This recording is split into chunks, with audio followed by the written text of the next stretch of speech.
Okay, here we are with the Youth Companion magazine of 1909. This is April 22nd, so 105 years ago. And we're going to read to you the story, The Listener.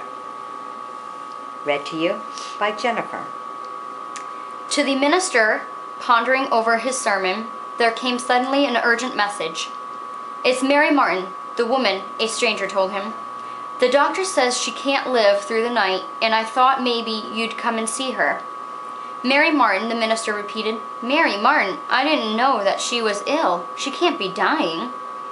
"She was taken Saturday night," the woman explained. "The doctor said that there wasn't any hope from the first."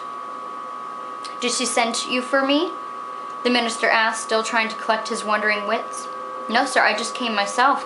I knew how much she always thought of the minister, and I thought, falling back upon her old praise, I thought maybe you'd come." The minister rose quickly. "I will come at once," he responded. "You have done me a very great favor, and I thank you more than I can say. I will be there in a half-hour." All the way to Mary Martin's house, the minister was thinking of one thing, his unacknowledgeable debt to this, the poorest and humblest member of his church. Always he had meant to tell her sometime, did any know better than he the heartening of a word of appreciation. He remembered now that he had missed her from her corner in the gallery, and he had meant to ask someone about her, but Monday's tasks had driven it from his mind. Now, with the dread that he might be too late, it seemed to him that never in his life had he been so unworthy his opportunity and privilege. He was not too late. The dying woman was too weak to speak, but the ghost of a smile was in her sunken eyes as she looked up at him. He held her cold hands in both of his hands. "I have come to tell you," he said, "what I ought to have told you long ago, that in the 10 years that I have been your pastor, you have been an unfailing comfort and help and inspiration to me." The woman's eyes widened with surprise and bewilderment. The minister went on, "I know in your humility you have never guessed it, but in these 10 years, winter and summer, rain or shine, you have been always in your seat, and you have always listened to whatever message I have brought, not with your ears only, but with your whole heart. You cannot know what that means to a minister to be sure always of one such listener. Many and many a sermon I have preached to you alone of all the church, and many a Sunday the faith and love and patience in your face have strengthened my heart and given me courage to work when I was tempted to give up in discouragement. If I have accomplished anything in this church, it is you, more than any soul in it, who have helped me to do it." In the dim eyes of the listening woman, joy shone for one moment, and her cold fingers tried to press the hands that held them. Then the light passed. A few hours longer she lingered, unconscious, and then the end came quietly. The minister, back in his study, thinking of the faithful, humble life in which had strengthened his hands through the years, gave thanks to he had not been too late. Wow, that is really nice. Very nice. Be sure to share this one with some of your friends. It's a beautiful story. Stay tuned and we'll bring you some more. Bye-bye now. Here we are with the Youth Companion magazine, April 22nd of 1909. And we're going to read to you the story, Just the Thing. And it'll be read to you by Jennifer. Clerks in bookstores are expected to know the inside of every book and to be able to advise prospective customers much as a doctor prescribes for a patient. A writer in Tidbits relates the following rather one-sided conversation which took place in a bookstore. The lady entered in a hurry. "I've got only a little time," she said to the clerk, "and I want to get my husband a book for his birthday. Show me what you have." "I don't want anything too expensive, and I don't want anything cheap either. He's a mild-mannered man, and not fond of sports, so don't show me anything in that line. And don't show me anything in the way of trashy novels, and I might as well say right off that you can't persuade me to buy history or biography. I'm in a dreadful hurry, and I've wasted too much time here already. Of course you don't know my husband, but from all I've said, Can't you suggest something appropriate?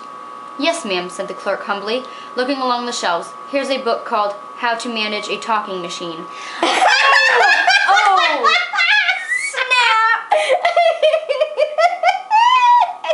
Oh, All right, so now bad. that's a good one. Pass this one around.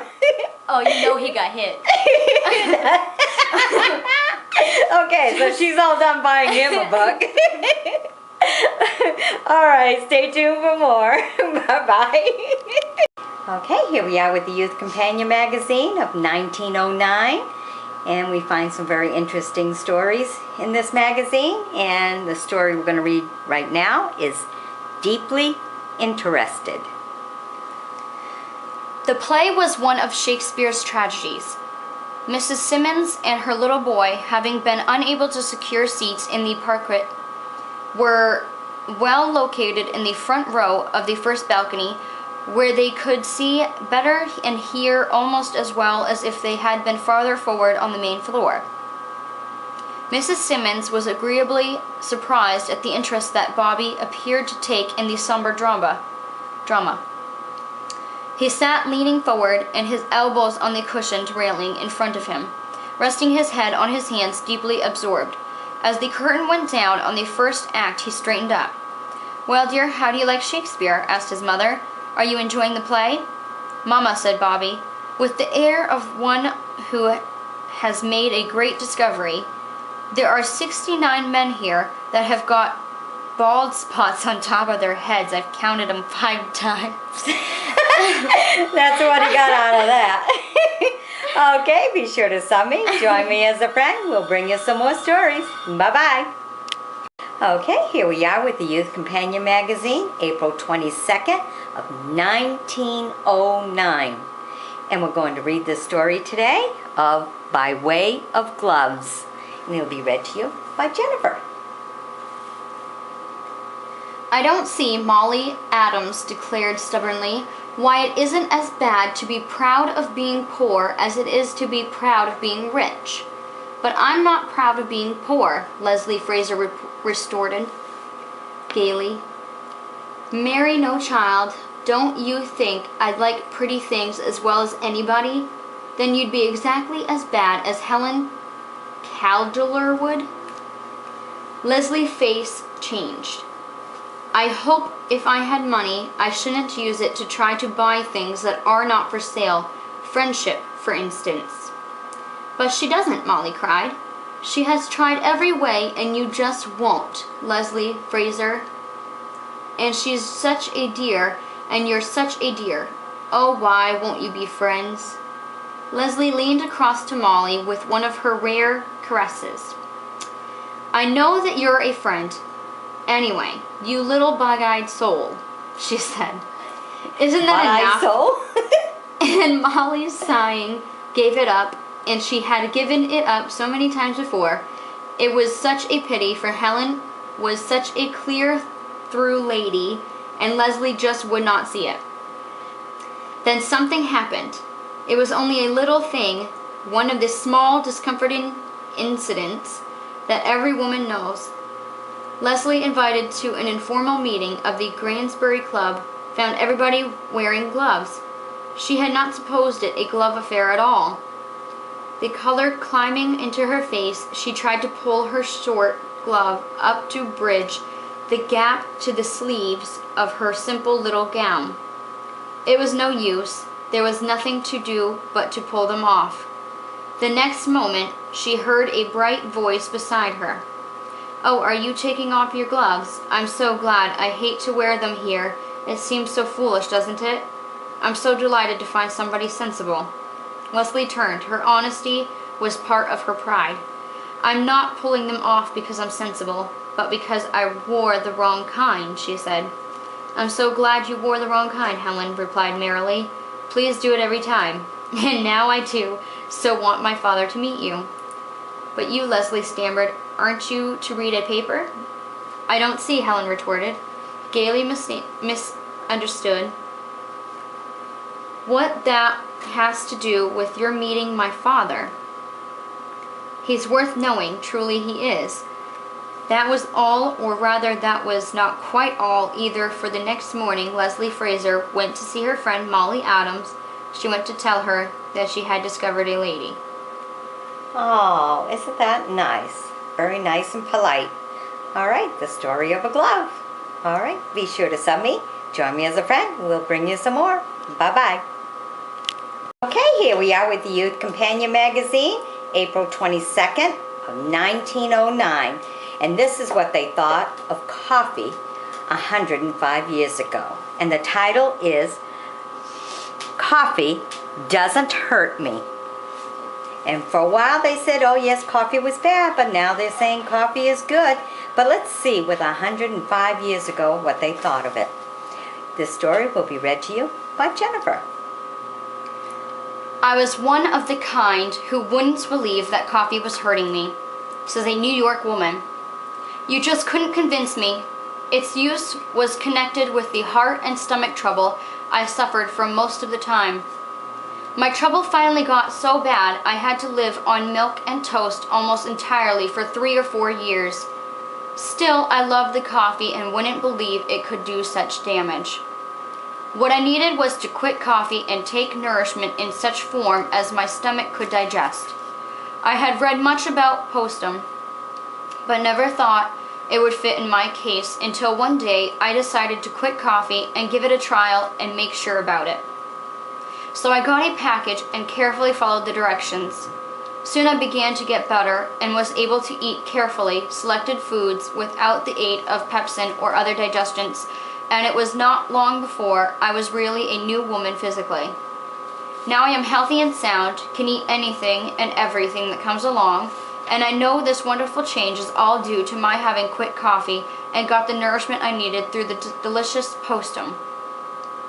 My wonder is why everyone don't give up the old coffee and the troubles that go with it and build themselves up as I have done with postum.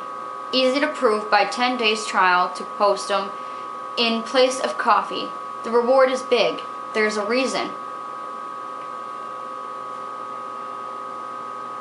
That's it? Mm-hmm. So postum? Postum. Postum? I wonder what that was. All right, if any of you know what that was, be sure to write. Just out of curiosity, so the readers and listeners of this story can get more understanding of the story, okay? Be sure to sub me, join me as a friend, and we'll bring you some more. Bye-bye. Okay, here we are. This is a children's page in the Youth Companion Magazine of 1909. Okay, and this is called The Difference. Okay, did you just figure it out? Yeah, I just figured it out. Oh, okay. Okay, so this is him in school. Okay. And it says, William Williams walked up and down the aisle. William Williams talked, made the scholar smile. A trial all the while. After school. In an empty room, how a big clock ticks. In a somber gloom, how one's conscience pricks. William's done with tricks. Okay, and what did you learn from that? That was him misbehaving in school. Then he stayed after school and he was, okay, I learned my lesson. All right, there you go. I forgot to read the parentheses there last time. Okay, there you go. All right, this is what happens. Staying after school. All right, stay tuned for more as we bring you more. Bye-bye now. Here we are with the Youth Companion Magazine, and this is of 1909, 105 years ago, April 22nd, and we're going to read to you a story that is titled A Two-Sided Life. Okay, be read to you by Jennifer. The society columns of newspapers might lead their readers to suppose that there are many women in great cities who devote themselves altogether to gaieties, who emulate each other in extravagant display, and are indifferent to the sufferings of the less fortunate. Doubtless there are a few such women, but their number is small and their influence wanes each year.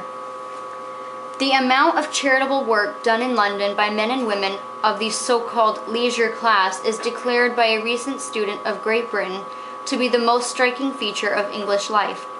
They have wealth and privilege, but they pay for both by conscientious service of the sort not purchasable in the market, and they merit their title of the great unpaid. New York is scarcely behind London in the philanthropic zeal of its rich women. It would take columns to catalogue the institutions which have developed under their care. Mrs. Vanderbilt is just providing $1 million to build model houses for victims of tuberculosis. Mrs. Arthur Dodge may be said to be the creator of the hundreds of day nurseries scattered over our country. Mrs. Alexander and Mrs. Solane are the good angels of the orthopedic hospital, where many children are saved from the miseries of crippled life. Mrs. Jennings is one of the founders of the Babies Hospital, where more than 1,000 sick babies are constantly cared for. The Women's Hospital uses for its current expenses $100 a year, most of which comes from the generous hands of women. Thousands of children and working girls have their summer outings by the kindness of rich women. One lover of music employs teachers of pianos and violins to give free music lessons to the little Italians and Poles who have real talent for the art. And she brings good concerts to them too, with tickets at 10 cents apiece. All these far-reaching benefits are not created by money alone, but by money plus personal work, and many a woman who is the center of a festivity one evening may be found the next morning giving her unstintedly in response to the call of sickness and poverty. Isn't that nice? That's a very nice story. And only 10 cents to go see it compared to today's prices. So this gives you an idea of how life used to be, how people gave to their communities. Very nice. Be sure to sub me, join me as a friend, and we'll bring you some more. Bye-bye now. Hey, here we are with April 22nd, 1909, 105 years ago. Story from the Youth Companion magazine. And this story we're going to read is A Mistaken Uniform. Read to you by Jennifer. Uniformed officials are often a puzzle to American travelers. An instance of this is given in Recollections of a Varied Career by General W. F. Draper, formerly American ambassador to Italy. General and Mrs. Draper were traveling in Russia when they had the following amusing experience in the sleeping car. Mrs. Draper's maid, Mary, speaks German as well as French, but Russian is beyond her. After Mrs. Draper's bed was made, she desired another pillow, and Mary rushed into the corridor to get one. Seeing a man in uniform, the railway porters wear uniforms, she demanded a pillow. In German. "I have no pillows," said he. "A bolster then," said Mary. "I have no bolster." "Then give me a couple of towels to wrap up one of these dirty cushions." "I have no towels either," said the uniform. "I am a colonel in His Majesty's Imperial Guard." Poor Mary nearly went into hysterics, and I was called in to explain that no offense was meant. Whoa! Ooh. All right. So, Oops. know your uniform. Wow, that was important back then in order for it to be in the magazine. So please take notice of the uniform and know your uniforms. Bye-bye now. That one was a good one. Okay, here we are with the Youth Companion magazine. This is April 22nd of 1909. And we're going to read to you the story for storing complaints. Okay, let's see how they stored complaints 105 years ago. This will be read to you by Jennifer. In all large department stores, there is now an office to which customers who have any fault to find or suggestions to make may go. Mrs. Crawford, however, on her first trip to Boston, did not know this.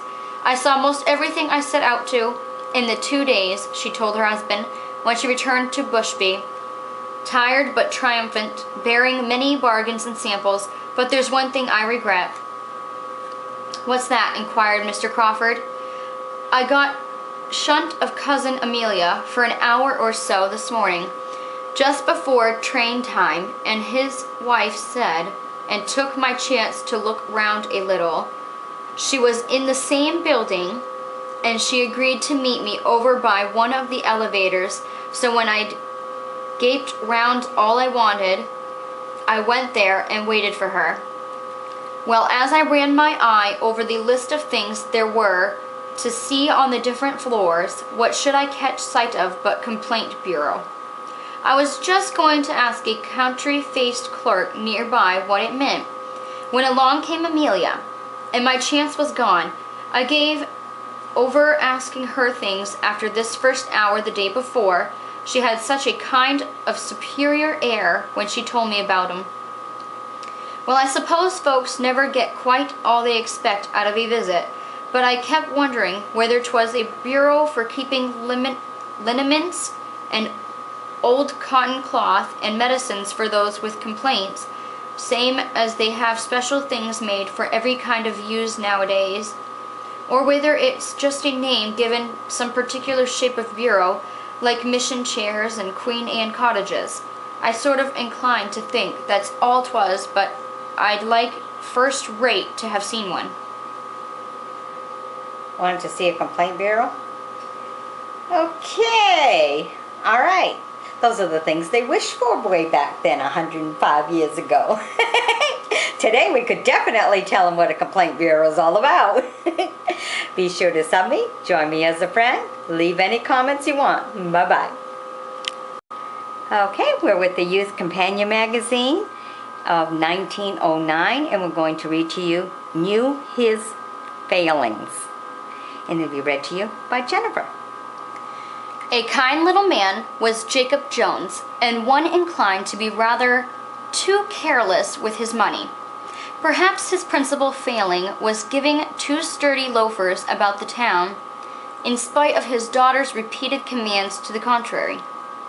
She was a member of the Associated Charities, and knew that no one was allowed to go hungry unless he was unwilling to work. "You're too kind-hearted and easy, father," she would say. "Don't, please, furnish those fellows with any more change for getting drinks, because I know that is what they use it for."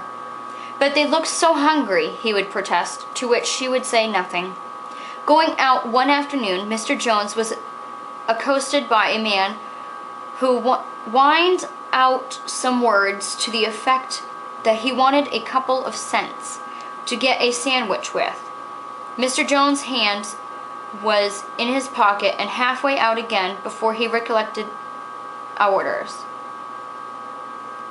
Then he looked as sternly as possible at the man who towered above him. "Go away," he said, "else I'll surely give you something. I'm too easy." Okay. Could have given him a sandwich. All right. If you know that that's going to happen every time you go down that street, bring a sandwich with you.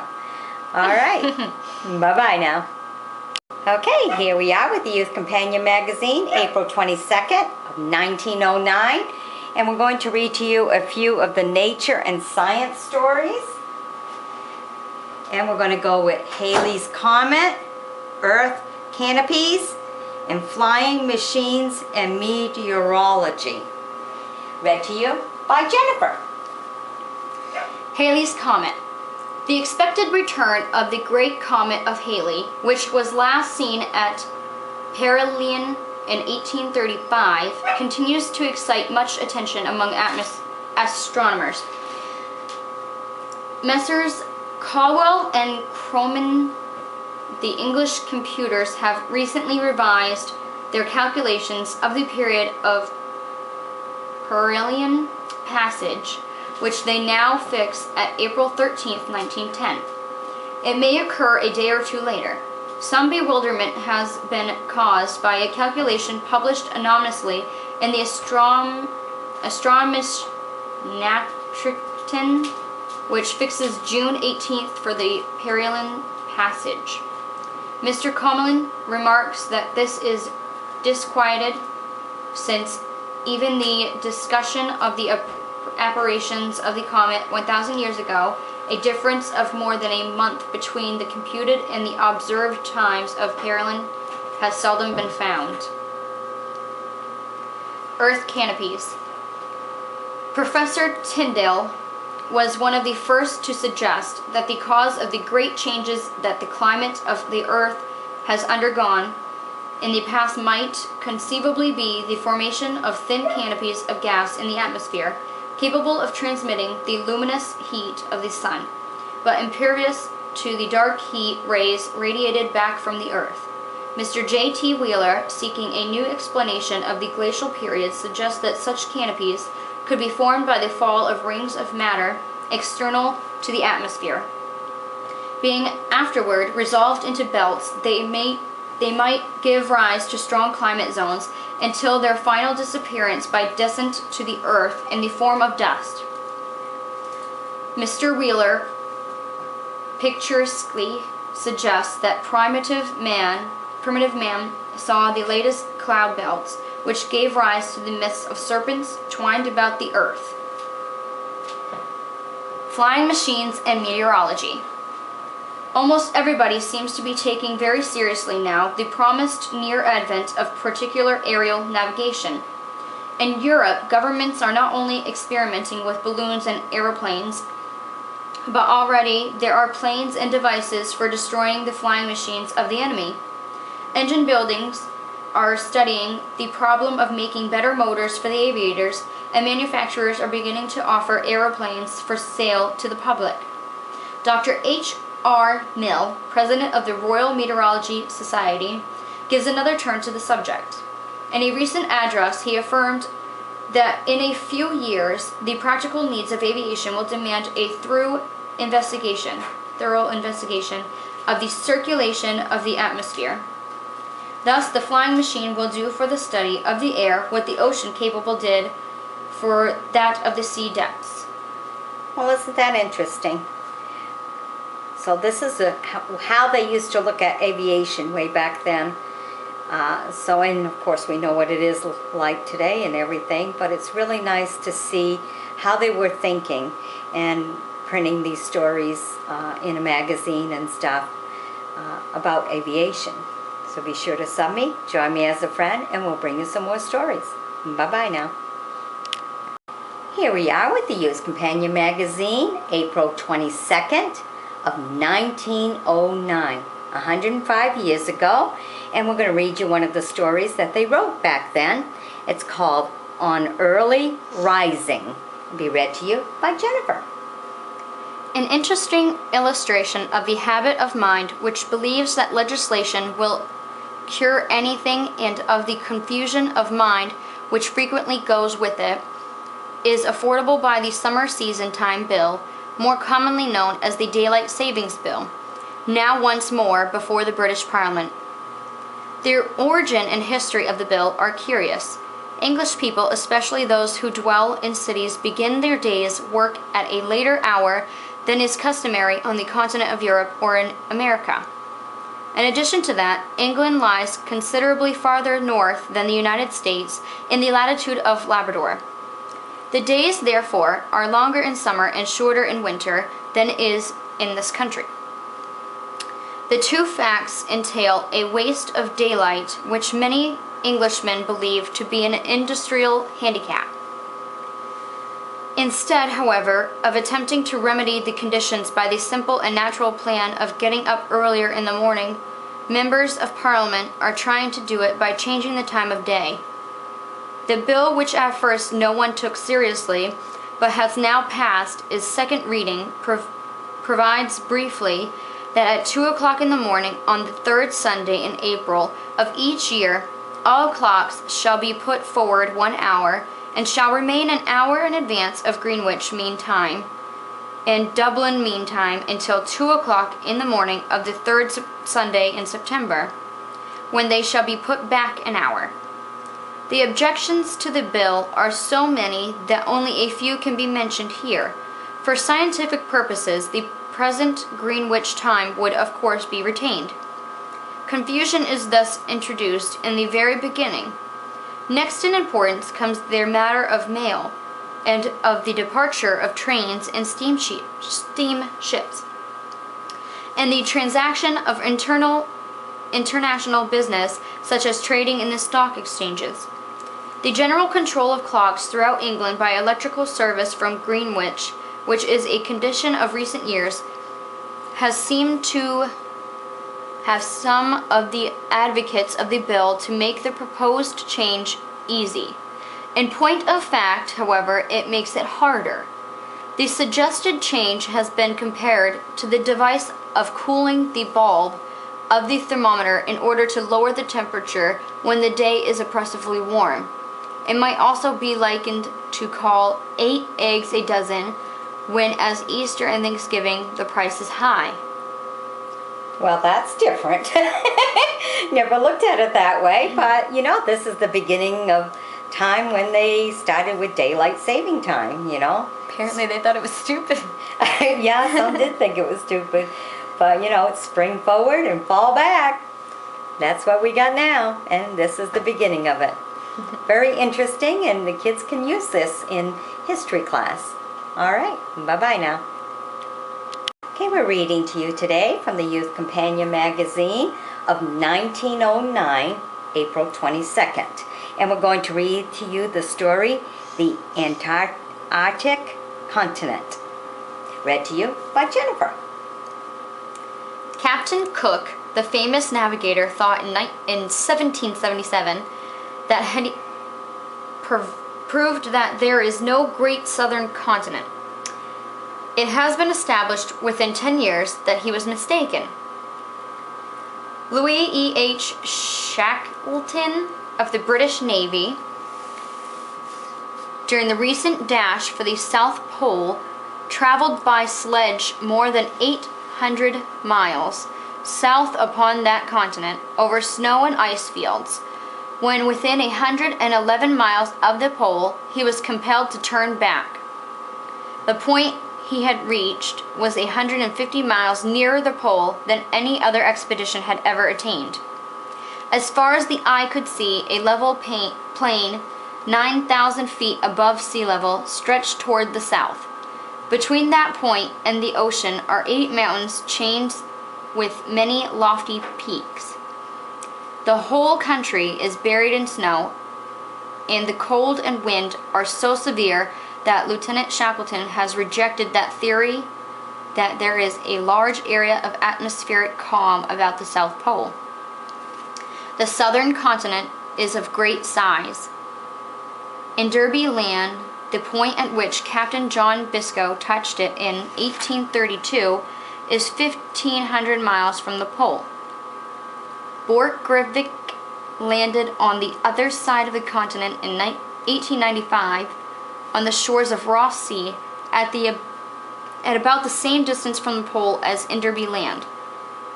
Graham Land, which is supposed to be connected with the continent, is even farther away. The South Magnetic Pole, 1,200 miles from the geographical pole, lies within its boundaries, and even then is a long way away from the sea. It will not be many years before the mystery about the South Pole itself will be solved.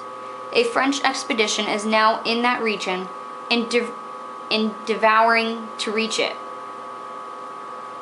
Stranger things have happened than the return of Peary in a few months with the conquest of the North Pole to his credit, and the almost simultaneous return of the French expedition with full particulars of the region about the South Pole. All right, and this is how they felt about that 105 years ago. Be sure to sub me, join me as a friend, and we'll bring you some more. Bye-bye now.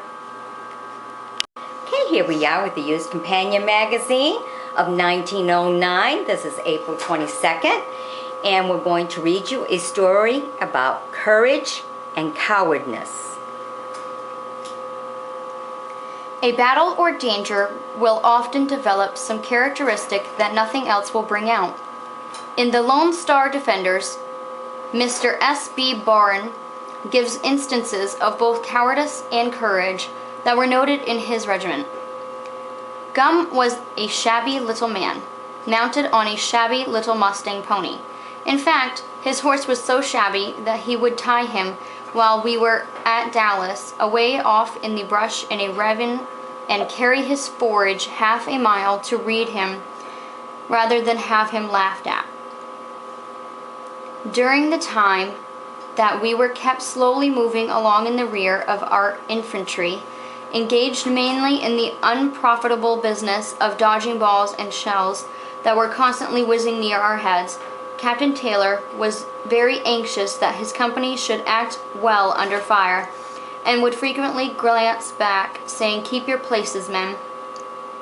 Gum, however, was out of place so often, he finally became personal. "Keep in your place, Gum."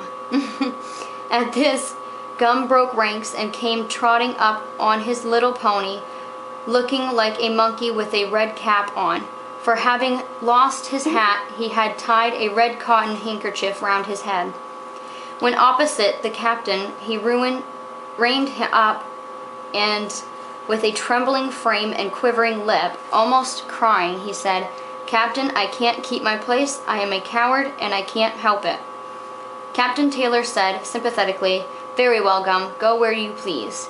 It so happened that a few days later we passed his father's house, and the captain allowed him to stop and remain with his father.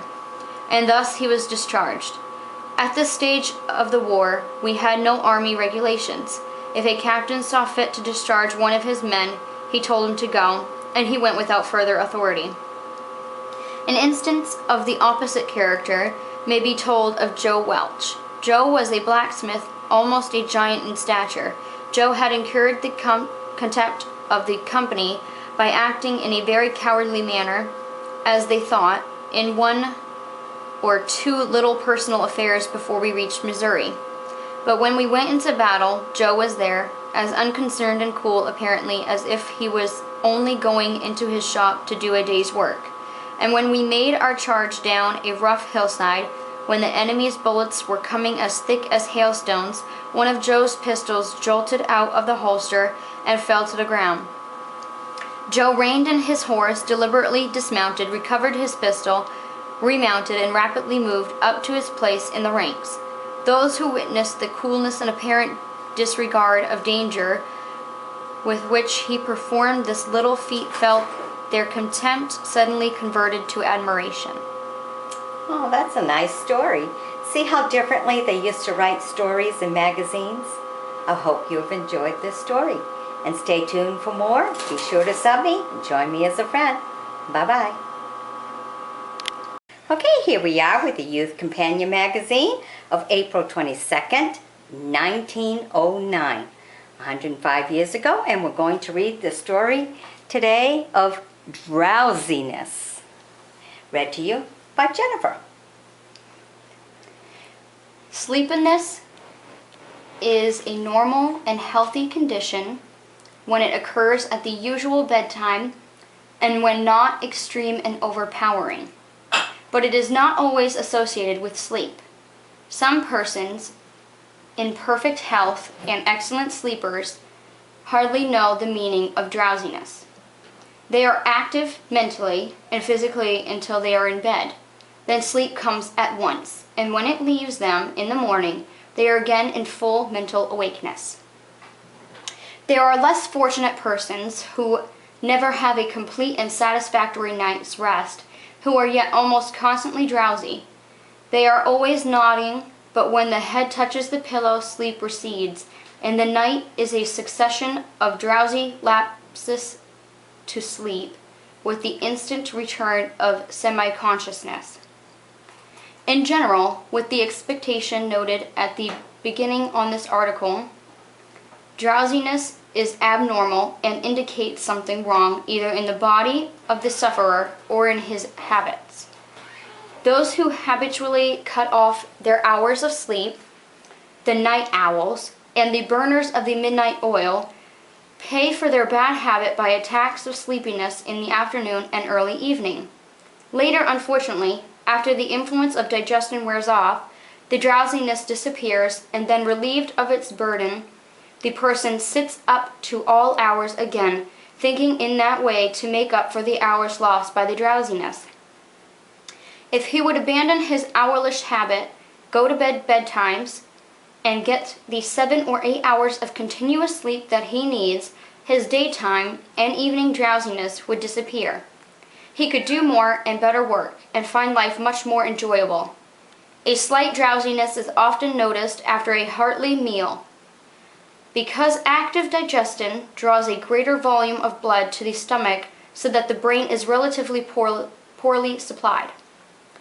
In some southern countries, this tendency is favored, and the siesta after the noon meal is a national custom. With us, the after-dinner cup of black coffee often drives away the impulse to sleep, whether for good or ill may be left to the psychologists to determine. Sometimes we hear of attacks of sleepiness occurring suddenly at certain periods of the day or at irregular intervals. These are altogether abnormal, and in such cases there is almost always some poison at work in the nervous centers, usually a self-manufactured poison, which, because it is made in too great quantity, or because constipation or kidney disease prevents its rapid elimination, accumulates in the system. An essential in the treatment of such cases is dieting. Meat should be given up for a time, at least, and the only beverage allowed is water or milk. There you go. So this is a little bit of education about drowsiness. Be sure to sub me, join me as a friend, and remember, this is what they thought of 105 years ago. Bye-bye now. Okay, here we are with the Youth Companion magazine, April 22nd of 1909, 105 years ago, and we're going to read the story, A Lure for Strangers. It will be read to you by Jennifer. Next to an abandoned farm for loneliness is an abandoned road. Sometime, indeed, the road seems to take first place in a comparison. No one can wonder that a family living on a little-traveled road should be glad to see callers at any time.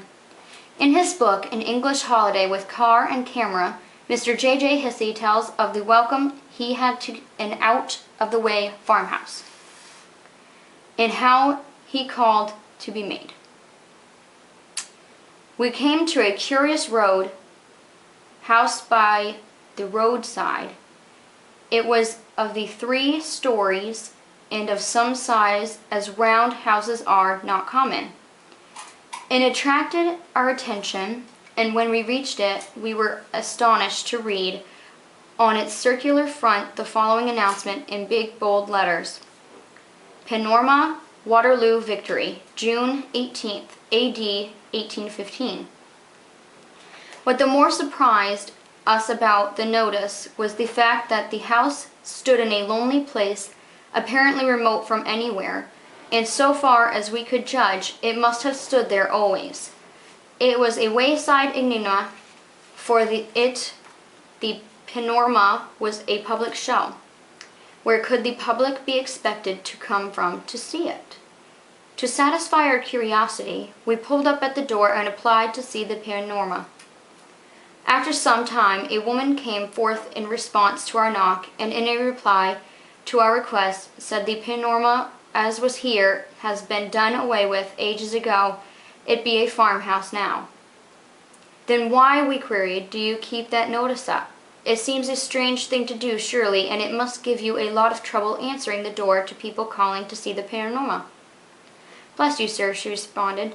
We don't mind the trouble. It's a bit lonely-like living here, and it's a relief to see a stranger to talk to at times.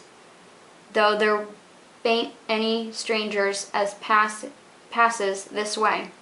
However, we do get one calling now and again.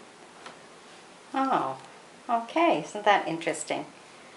All right. Be sure to sub me, join me as a friend, and we'll bring you some more stories of 105 years ago. Bye-bye.